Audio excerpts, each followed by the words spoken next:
بچنے کی صورت کیا ہے؟ How to aware the tax, اس کے اندر ہی ہوتا ہے۔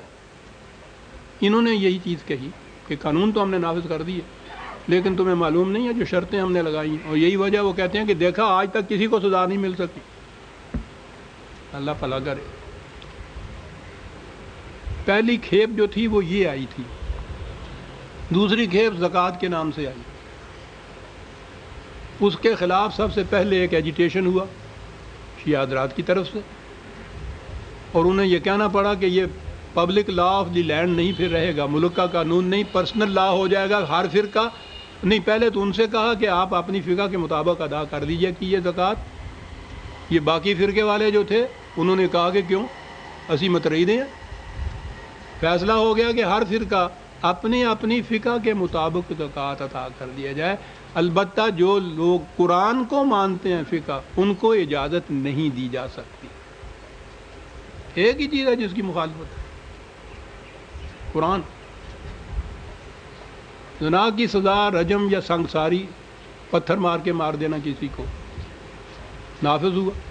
وفاقی شرعی عدالت نے فیصلہ دیا کہ یہ اسلام کے خلاف ہے۔ ان سے وہ عدالت کی تدوین نو کی گئی اور ان سے کہا گیا کہ آپ نظر ثانی کریں اس کے اوپر۔ انہوں نے ایک آنکھ بند کی، نظر ثانی دوسری آنکھ سے وہ ہوتا ہے، تو انہوں نے نظر ثانی کی اور کہا کہ رجم کی سزا اسلام کے مطابق ہے۔ یہ چیز بھی ہو گئی۔ ان سے کہا گیا تو کہا میں نے وہ جو بات کہی تھی کہ ذرا اس کی شرائط بھی تو دیکھ لیجئے کہ کسی کو سزا نہیں مل سکتی۔ یہ قوانین بن رہے ہیں، یہ آنے والے جو قوانین ہیں ان کے اندر تو آپ کو معلوم ہے سب سے پہلا حلہ تو عورتوں پہ بولا گیا نا۔ آدھی آبادی ہے ووٹ دینے والی، اور مردوں کے خلاف تو حلہ بلہ بول کے ان کو کسی طرح ادھر ادھر کیا بھی جا سکتا ہے۔ یہ بڑی سخت جان ہوتی ہیں اس معاملے کے اندر۔ ان کو فرنچائز سے محروم کرنے کے لیے یہ فتویٰ ہے کہ ان کو ووٹ کا حق حاصل نہیں ہے۔ اندازہ لگائیے کہاں بات جاتی ہے۔ ملوکیت کس قسم کے قوانین وضع کرایا کرتا تھا؟ اسی قسم کے قوانین ہوتے تھے نا۔ آدھی آبادی فرنچائز سے ڈی فرنچائز تک۔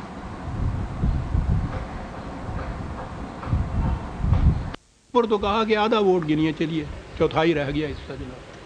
یہ گھر کی چار دیواری کے اندر رہ سکتی ہیں، باہر نہیں نکل سکتی۔ گھر کی چار دیواری کے اندر یا تو وہ سیاسی قیدی رہ سکتے ہیں جن کو نظر بند کیا جاتا ہے، ڈیٹینشن، اور یا یہ ساری کی ساری آبادی بغیر جرم کے گھر کی چار دیواری کے اندر نظر بند رہیں گی، باہر نہیں نکل سکتے، کسب معاش نہیں کر سکتے۔ مخلوط جہاں ہوں مرد اور عورتیں وہاں کوئی کام نہیں کر سکتی، کسی دفتر میں نہیں جا سکتی۔ یعنی بالکل اس آبادی کو معطل نہیں، مفلوج کر کے رکھ دیا جائے گا سب۔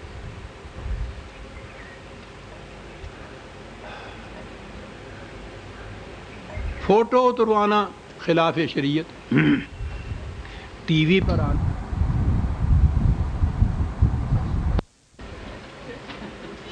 وہ ہے ٹی وی، یہ ہے فوٹو۔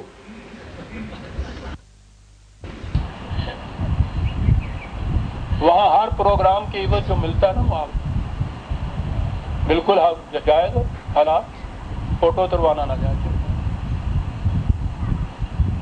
اس قسم کی باتیں وہ کرتے ہیں جن کو یہ ایستھیٹک سینس جس کو کہتے ہیں نا، حصے لطیف، یہ جو فنون لطیفہ ہے ان سے محظوظ ہونے کی ایک حص ہوتی ہے۔ یہ قسم کی باتیں مولویت کی کرتے وہ ہیں جن کو وہ حص نصیب ہی نہیں ہوتی، حص وہ نصیب خود نہیں ہوتی۔ انہوں نے کہا کہ ہر قسم کا فن لطیفہ ایستھیٹک سب حرام۔ کہا اجازت ہو سکتی ہے صرف ڈھول کی اور وہ جو ڈفلی ہوتی ہے، ڈھول کی اور ڈفلی کی اجازت، ڈھول کی جگہ طبلہ کا ہو گیا تو حرام۔ یہ آنے والا ہے آپ کے ہاں کا جو ریل ہے اسلام کو اس دور کے اندر، یہ کچھ ہو رہا ہے۔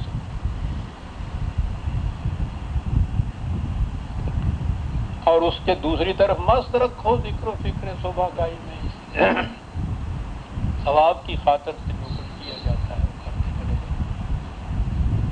یہ عزیزان من یوں ہی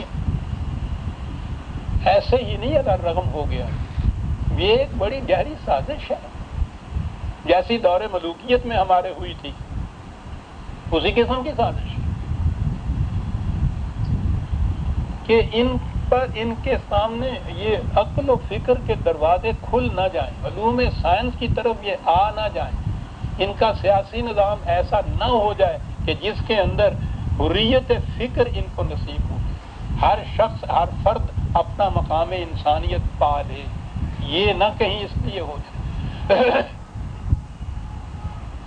اسلامی نظام کی بات آ گئی، ساری بات اس میں چل رہی ہے کہ صاحب وہ جو مجلس شورا جسے کہا جاتا ہے، یہ اس کو کہہ رہے ہیں کہ پارلیمنٹ کہہ لیجئے، انتخاب اس کے ہاں کے مشاورت کا طریقہ کیا ہوگا، طریقہ صرف کیا ہوگا، طریقے پہ 2 ہاؤس ہوں گے یا 1 ہاؤس ہوگا، ٹرم کتنی ہوگی اس کی حساب، یعنی یہ جو مکینیکل سائیڈ ہوتی ہے نا ان چیزوں کی، سارا زور اس پہ دیا جا رہا ہے۔ مقصود اسلامی نظام کا کیا ہے، مفہوم کیا ہے، مقصد کیا ہے اس کا، دوسرے نظاموں سے کس باب میں یہ مختلف ہے، اس کی طرف کوئی توجہ نہیں، اس کا تعلق کچھ نہیں۔ قرآن کا اسلامی نظام اور صدر اول میں جو ہوا تھا، پہلی شک اس کے اندر یہ تھی کہ رات کو کوئی شخص بھوکا نہیں سوئے گا، خصوصیت۔ دوسری شک تھی کہ کسی انسان کی تذلیل نہیں کی جائے گی۔ تیسری شک تھی کہ خدا نے ہی عورتوں اور مردوں کو یہ پیدا کیا ہے، وہ زندگی کے ہر میدان میں صلاحیت کے مطابق ہم دوش چلیں گے۔ اگلی شک یہ تھی کہ کسی انسان کو حق حاصل نہیں کسی دوسرے انسان کے اوپر حکومت کرنے کا، حق کے حکومت صرف خدا کو حاصل ہے، اور اس کا عملی ذریعہ قرآن کریم کے احکام اور قواعد اور اقدار ہیں، جن کے دائرے کے اندر رہتے ہوئے پوری کی پوری امت باہمی مشورے سے ایسے قوانین وضع کرے گی جو ان کو نافذ کر سکے، اقدار اور احکام خداوندی کو۔ یہ ہے نظام اسلام۔ یہ کیا طریقہ اس کا ہوگا، کس طرح کے ووٹنگ ہوگے، کس طرح کے وہ 2 ہاؤس ہوں گے، یہ کوئی اس سے بات نہیں کرتا۔ دین اس مقصد سے بات کرتا ہے کہ یہ حاصل ہوتا ہے تو اسلامی ہے نظام، یہ حاصل نہیں ہوتا تو محض سیٹیں گننے سے اسلامی نظام نہیں بن جاتا۔ اس کے لیے اب میں آ گیا اسی آیت کی طرف جس سے ہماری یہ تقریب جو ہے آج کی مقدس اور محترم صاحب پائی۔ قرآن کریم نے یہ کہا تھا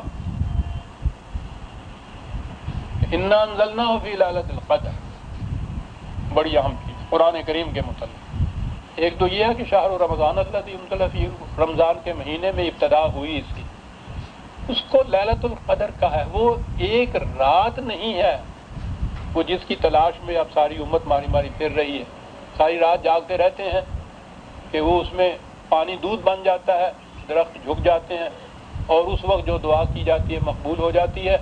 تو اب وہ کسی نے بھی آج تک نہیں پایا، تو انہوں نے کہا کہ وہ ہے تو وہ ضرور، لیکن اس وقت اللہ تعالیٰ ایسا کرتا ہے کہ اس کو اونگ آ جاتی ہے، ہاں پردہ نہ چاک ہو۔